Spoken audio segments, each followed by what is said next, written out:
Yes, this game is 15 years old, and it's about a detective making his way up the ladder of the police force in LA in 1947. It's made by Rockstar Games, and it's the complete opposite of a Grand Theft Auto game, but it's still open world. Welcome to LA Noire. Does it still play well? Let's find out in this video. So you start out as Cole Phelps heading towards a crime scene. He's basically just a police officer at the moment, but he's going to rank up in this game quite fast. Now, there is some driving inside this game, which requires me to drive a little bit. However, a lot of the driving we'll be able to skip later on inside this game. Right now, we're just going through the tutorial. Cole Phelps and his partner arrive at a crime scene. By the way, you play as Cole Phelps, and you're looking for something that's happened, possibly a murder. So let's find out, let's investigate, because that's what we are. We're investigating crimes. Oh, by the way, just a quick content warning out. As I continue down this video, you might see things that might look like it represents blood. This is a video game, this is not actual blood, but you may see things that may look a bit graphical in some areas. I'll try to avoid it as much as I can, but you will see things like that inside this game. I will go to the first one of these clips in 3, 2, 1.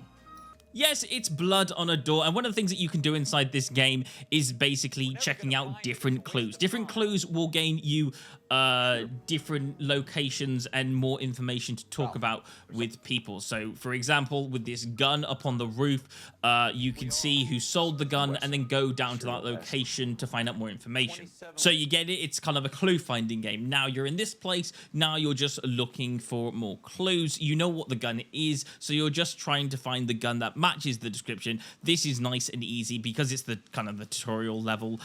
You find the gun and you got kind of a clue of who was the gun sold to. You can then go inside your car, find the location of where you want to go to next, go to that apartment, find out where the guy's living, and then knock on the door and then tell him, oh, you've done a crime. And then you can get into a fist fight and win, and that's the case solved.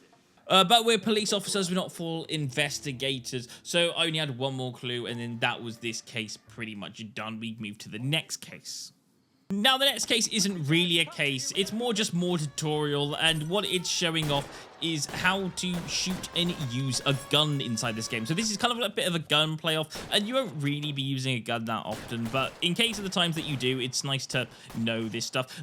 Gun shooting is pretty much the same if you play any games like Grand Theft Auto or Red Dead Redemption. It's like you've got the cover system, you've got the weapons that you can use. Not many, because you're a police officer, so it's quite limited. You've only got like a shotgun and a pistol inside this particular one, but yeah, it's pretty much what it is. It's just a basic gun shootout, and there's just a few guys that you need to kill until you get to the next level. Now, I will say there's a lot of flashback scenes. I'm pretty much going to ignore them for the tutorial. If you do want to go watch all the flashback scenes, you can do one by one. But yeah, like I say, there is a lot of them. But anyway, there you go. And this next case also isn't really a case, it's more of a chase than a case, where you have to run after a bad guy. Very simple, very quick, very easy. It's just going to teach you how to run after someone and how to tackle them down. Now, I'm not going to really say that was a proper tackle, as, of course, that was just a quick knockout punch. There is proper tackling inside this game, but the last case involves a little bit more investigating. We're back to the investigation. So this is the first proper investigation. We're investigating a murder, and yeah, this is going to be great because we're going to learn a lot more stuff. Now, depending how well you do on a case and how much stuff you get correct, really just plays out into your ranking and point system. So you're trying to get as much correct as possible. If you fail too much, you will fail the case, but it's really hard to fail it at this stage. So just keep discovering things, just keep looking around for things, and try and get to the end and try and solve the case. You'll be going around, you'll be looking at clues, so try and look for everything possible around you, and you'll be absolutely fine. Now, considering this game was made 15 years ago, this game so far is holding up so well, but the one thing that I have a little bit of an issue with is the faces on some of these people.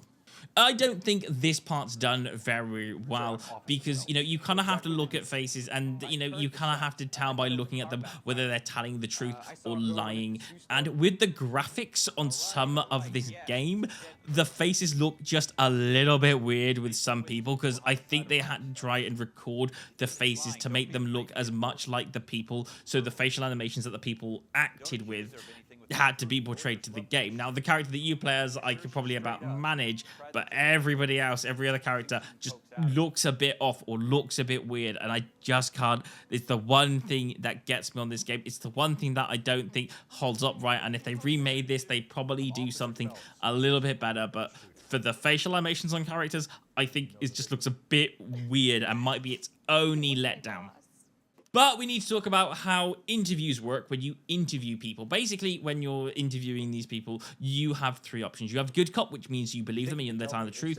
Bad cop, which means they're lying and they're not telling the truth. And accused, where you think something's just a bit off and you need to provide evidence to call them out. Now, this is very simple if you know what you're looking for. So if they're not giving direct eye contact and they might be looking away or doesn't feel right, then you can use the accuse. If you think that you've got the evidence to go against them, you can select accuse and you can provide evidence to call them out, like I've done here. And if they're not giving direct eye contact or they just look a bit off, you can also select bad cop as well. And you've also got good cop if you think they're telling the truth. Honestly, the good cop, bad cop, and the accused just get me mixed up a lot of the times because I'm not really sure exactly what I'm looking out for all the time. So I don't want to say that this is probably the most perfect mechanic for this game, even though it's a major one. I think if they remade this today, they'd probably come up with some type of better mechanic. But as this game is 15 years old, I think it was good for the time. Anyway, you can go around, you can complete the case, and when you get the main bad guy, he's going to do a bit of a run. And you can chase him, and this is where I'll show off what an actual tackle actually looks like, right here. Boom, you've got him, now you can take him in.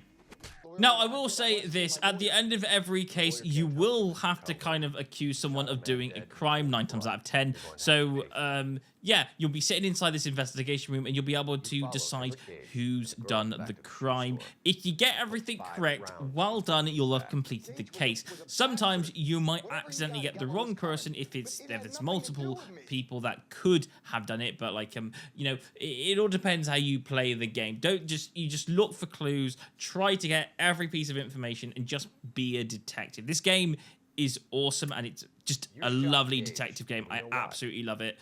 It's Noire. It's great. So, does this game hold up in 2026? That's the question I asked at the beginning of this video. And for me, I think yes, it absolutely 100% holds up in 2026. If there's any issues for me, it's literally just the face features. I think if they remade this game, it would be a lot better. But, it is what it is. It was made in 2011. I think this is awesome for what it is. Yeah, I just really hope they make a sequel. I know Grand Theft Auto 6 is next on the horizon for Rockstar, but I hope that this is in the process of maybe something they might do after Grand Theft Auto 6. So me hoping for that. Anyway, there you go.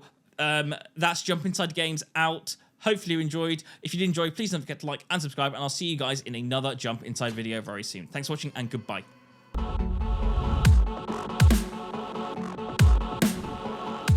Hey, thank you so much for watching, and I really hope you enjoyed the video. If you did enjoy the video, then please don't forget to give a like and subscribe to the channel. That would be amazing. Thank you so much. Anyway, I will see you guys on another Jump Inside video very soon. Thanks for watching, and goodbye.